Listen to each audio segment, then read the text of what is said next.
சித்திரை திருவிழாவை ஒட்டி மதுரை 3 மாவடிக்கு கண்டாங்கி பட்டுடுத்தி தங்கப்பல்லக்கில் வந்தடைந்த கள்ளழகருக்கு பிரம்மாண்டமாக எதிர் சேவை நடைபெற்றது. அந்த காட்சிகளை நாம் பார்க்கலாம்.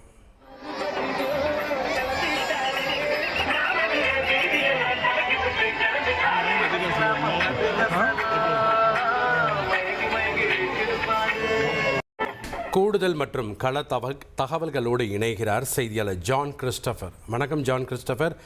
அங்கே இருக்கக்கூடிய கள விவரங்களை பதிவு பண்ணுங்கள். என்னென்ன சிறப்பு ஏற்பாடுகள் செய்யப்பட்டிருக்கு, பக்தர்களுடைய வருகை எப்படி இருக்குது, அங்கே இருக்கக்கூடிய எதிர் சேவையினுடைய நிகழ்ச்சிகள் என்ன?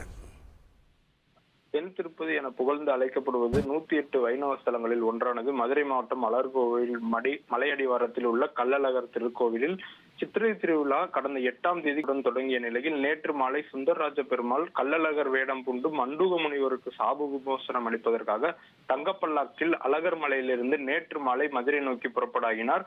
பின்னர் அப்பன் திருப்பதி கள்ளந்தெரி கண்ணனெந்தல் வழியாக வந்த கள்ளழகர் தற்போது மதுரை மாநகர் பகுதி 3 மாவடி பகுதிக்கு கண்டாங்கி பட்டுடுத்தி தங்கப்பல்லாக்கில் எழுந்தருளி கள்ளழகருக்கு பிரம்மாண்ட எதிர் சேவை நடைபெற்று வருகிறது.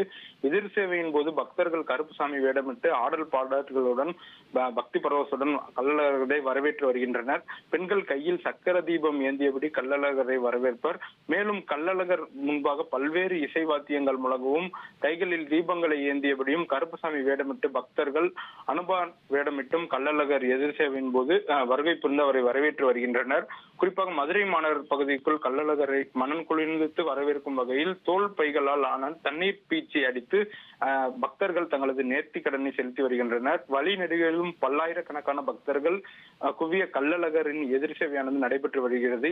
எதிர் சேவையின் போது 3 மாவடியில் இருந்து புறப்படாகிய Kallazhagar surveyor colony, Puthur, DRO colony உள்ளிட்ட மண்டகப்படிகளில் எழுந்தருளி இன்று மாலை அவுட் போஸ்ட் பகுதிக்கு உள்ள மண்டகப்படியில் எழுந்தருள்வார். அங்கிருந்து இரவு மீண்டும் 480 மேற்பட்ட மண்டபப்படியில் கள்ளழகர் எழுந்தள்ள உள்ளார். இதனை முன்னிட்டு மதுரை மாநகர் பகுதியில் 5000க்கும் அதிகமான காவல்துறையினர் பாதுகாப்பு பணியில் ஈடுபடுத்தப்பட்டு வருகின்றனர். மதுரை மாநகரில் கள்ளழகர் எதிர் சேவையை முன்னிட்டு 200க்கும் மேற்பட்ட இடங்களில் கண்காணிப்பு கோபுரங்கள் அமைத்து சிசிடிவி கேமராக்கள் அமைத்தும் பக்தர்கள் பாதுகாப்புக்காக மதுரை மாநகர காவல் ஆணையர் லோகநாதன் தலைமையில் காவல்துறையினர் கண்காணிப்பு தீவிர பணியில் ஈடுபட்டு வருகின்றனர். குறிப்பாக இன்று ஞாயிற்றுக்கிழமை என்பதால் கூட்டம் மதுரை மட்டுமின்றி பல்வேறு பகுதிகளில் இருந்து கள்ளழகரை வரவேற்க பக்தர்கள் திரண்டுள்ளனர். இன்று இரவு தல்லாகுளம் அம்பலக்கார மண்டபப்படியில் எழுந்தருளும் கள்ளழகர் இரவு தங்க பல்லாக்கில் எழுந்தருளி நாளை அதிகாலை மதுரை வைகை ஆற்றில் லட்சக்கணக்கான பக்தர்கள் முன்பாக எழுந்தருள்வார்.